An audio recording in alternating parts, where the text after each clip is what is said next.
الحمد لله رب العالمين والصلاة والسلام على أشرف الأنبياء والمرسلين وعلى آله وصحبه أجمعين।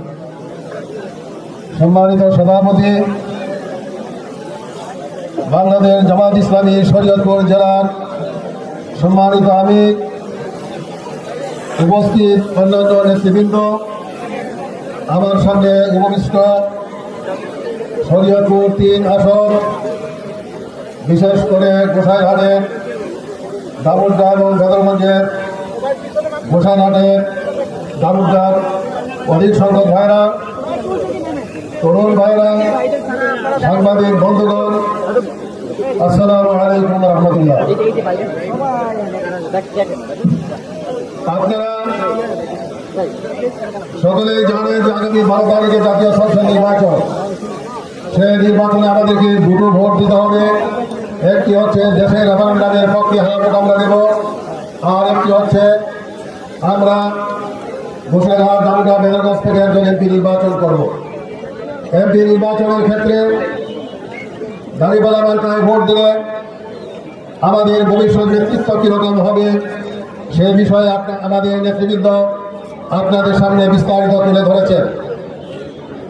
আমি সে কারণেই ওই বিষয়ে বিস্তারিত আলোচনায় যাব না। আমি শুধু এতটুকুই বলতে চাই, বাংলাদেশ 54 বছরের দেশে বিভিন্ন রাজনৈতিক দল কাজ করেছে, তাদের পাশাপাশি বাংলাদেশ জামাত ইসলামীও এখানে তাদের ভূমিকা রাখার চেষ্টা করেছে। বিগত দিনগুলোতে বাংলাদেশ জামাত ইসলামী অনেক অত্যাচারের সম্মুখীন হয়েছে এবং বলতে গেলে অধিকাংশ মিডিয়া এবং রাজনৈতিক দলগুলো একচেটিয়া জামাত ইসলামীর বিরুদ্ধে মিথ্যা প্রচারণা চালাবার চেষ্টা করেছে। জামাত ইসলামীর শীর্ষ নেতৃবৃন্দকে হত্যা করা হয়েছে।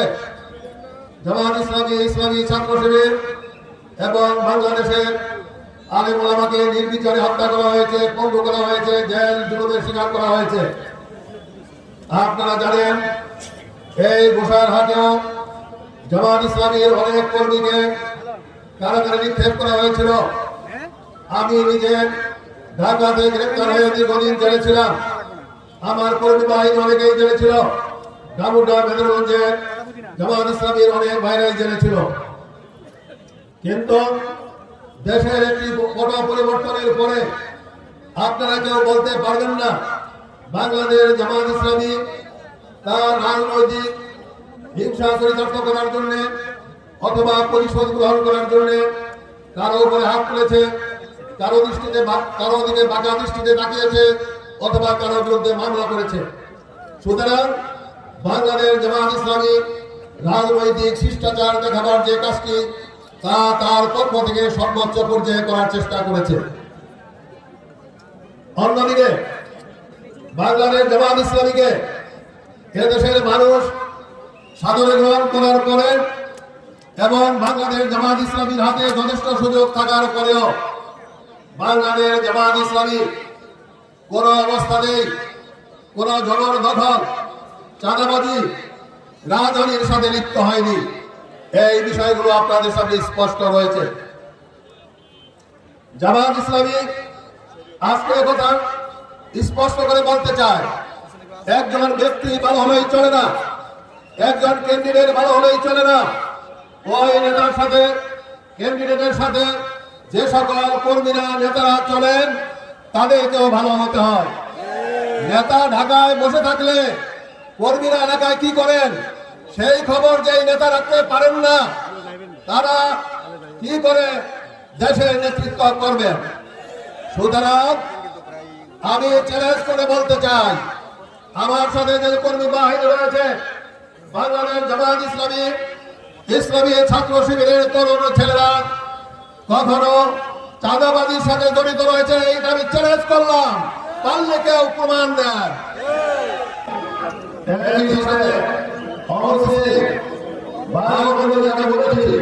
আমি বিভিন্ন মন্দিরে গেছি, তাদেরকে বলেছি আপনাদের ভালো করেছে, আপনারা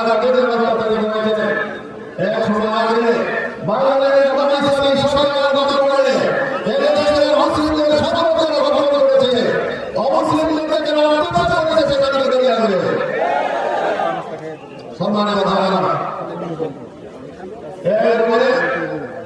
নেতৃত্বের সকলের মাধ্যমে দিয়ে কথা বলতে চাই। আমরা গণতন্ত্র জীবনে মার্কা পরিবর্তন করেছি, এই মার্কা আমরা ভোট দিয়েছি, কিন্তু নেতৃত্বের চরিত্রগত কোনো পরিবর্তন হয় না।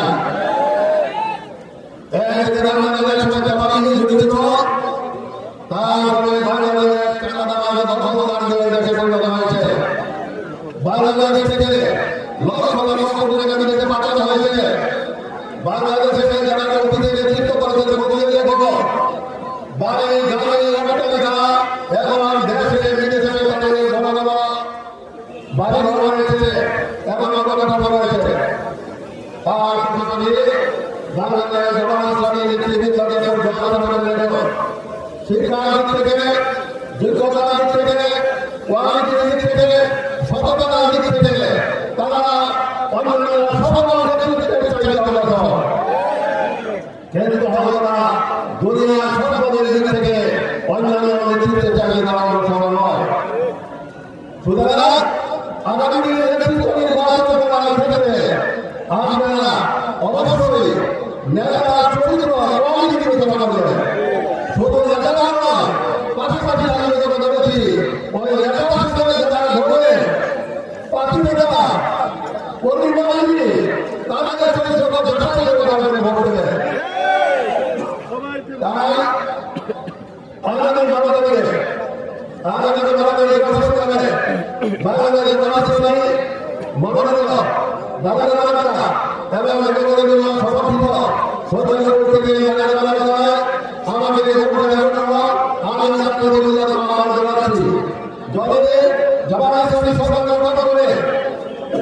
এবং আমাদের এখানে বিজয় লাভ করে তাহলে আমি জামাত ইসলামী মেনে নিচ্ছি, আমি জামাত ইসলামী বলতে চাই এখানে শিক্ষা সর্বোপরি একটি কৃষি বিশ্ববিদ্যালয় আমার ভূমিকা আছে। আপনাদের হাসপাতালগুলোতে সঠিক চিকিৎসা ব্যবস্থা ফিরিয়ে আনার চেষ্টা করবো ইনশাআল্লাহ। আর পরবর্তী বছর একটি দল রাস্তাঘাটে যে হাজার এই যে হাজার কাজ করা হয় ইনশাআল্লাহ। এরপরে কৃষক ভাইদের ন্যায্য মূল্য দেওয়া হবে, চাঁদাবাজের ব্যাপারে নেতৃত্ব বলেছে চাঁদাবাজি হবে না, দুর্নীতি থেকে চালু করে পাঠানো হবে এবং চরে জমি দখলের যে ব্যবস্থা সেটা বন্ধ করা হবে। নদী ভারত নদীর জন্য রাখার চেষ্টা করবে ইনশাআল্লাহ। সেতুর ব্যাপারে অনেকে কথা বলেছে, সদস্যদের পাশে আমরা জাহাঙ্গীরের সেবক এবং রাস্তাঘাটের ব্যাপারে বিবেচনা করছি।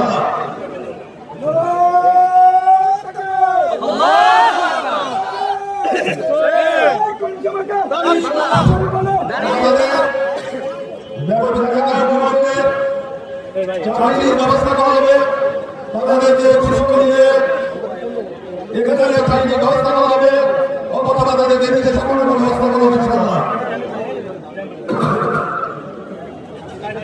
আমাদের মা বোনদের যারা শিক্ষা গ্রহণ করে পেশাগত জীবনে রয়েছে তাদের পেশাগত সুরক্ষা দেওয়া হবে এবং নারীর চেষ্টা করা হবে।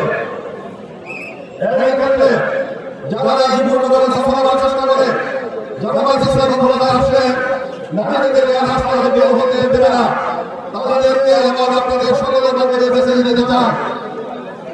ইসলাম জোর করে চাপিয়ে দেওয়ার বিষয় না। সুতরাং সকলে যেভাবে চলছে সেভাবেই তারা চলতে পারবে। সুতরাং জোর করে কারো উপর ইসলাম চাপিয়ে দেওয়া হবে না।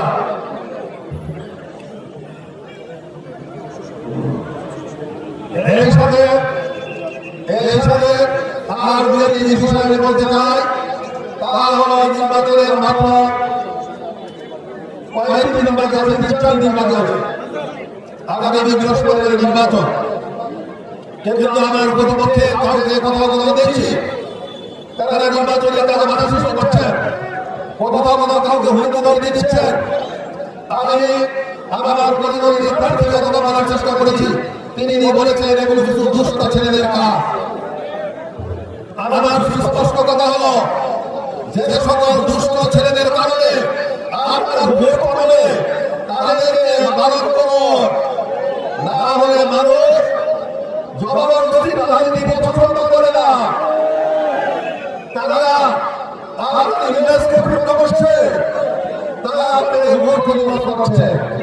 সুতরাং দুষ্টদেরকে নিয়ন্ত্রণ করুন। নির্বাচনী আচরণবিধির বাইরে কোনো কাজ করে কাউকে ভোট দিতে দিলে আপনারা সাথে সাথে থানায় ম্যাজিস্ট্রেট এবং রিপোর্ট করার চেষ্টা করবেন, মিডিয়াকে জানাবেন, আমাদেরকে বলবেন। আর আমি আমার প্রতিবাদী বন্ধুদেরকে বলবো, বৃহস্পতিবারের পরে আমরা কিন্তু এই দেশের সেখানে থাকবো, একজনের আরেকজনের সাথে ভোট কাটাকাটি হবে, এমন কোনো আচরণ করবে না যাতে করে মানুষের মধ্যে বিভেদ সৃষ্টি হয়, স্থায়ী শত্রুতার সৃষ্টি হয়। সকলের সাথে বন্ধুত্ব রক্ষা করে চলার চেষ্টা করো। যদি প্রতিপক্ষে কেউ নির্বাচিত হন তাহলে আমি তার সাথে আমার এলাকাকে গঠন করার জন্য সহযোগিতা করবো। আর আমি যদি নির্বাচিত হই তাহলে তাদের সহযোগিতা দিয়ে আমার এই প্রিয় ঘোষেরহাট বাংলার বেদবস্থাকে করে তোলার চেষ্টা করবো ইনশাআল্লাহ। সম্মানিত ভাই বাবা, আমি আপনাদের বিশেষ করে ঘোষেরহাটে জন্মগ্রহণ করে থাকলেও আমার পড়াশোনার জীবনের একটা অংশ কেটেছে ডাকাবুন্ডাতে, এবং আমি বেদরগঞ্জে ছাত্র জীবনে ছাত্র রাজনীতি সুযোগে জীবন করেছি। সুতরাং ঘোষেরহাট বেদরগঞ্জ আমার অতীত আছে। এখানকার জনগণের সেবায় আমি আমার বাকি জীবনটা আমি উৎসর্গ করতে চাই। সেই কারণে আজ আপনাদের অনুরোধ করবো, আপনারা আমার জন্য দোয়া করবেন এবং আগামী বৃহস্পতিবার সকালে আপনারা আপনাদের বন্ধু বান্ধব, পরিবার পরিজন, আত্মীয় স্বজন সকলকে নিয়ে ভোট দেবে, নিজেদের আনন্দ নিয়ে জাতি পাড়ায় ভোট দেবে। আপনারা প্রস্তুত আছেন তো?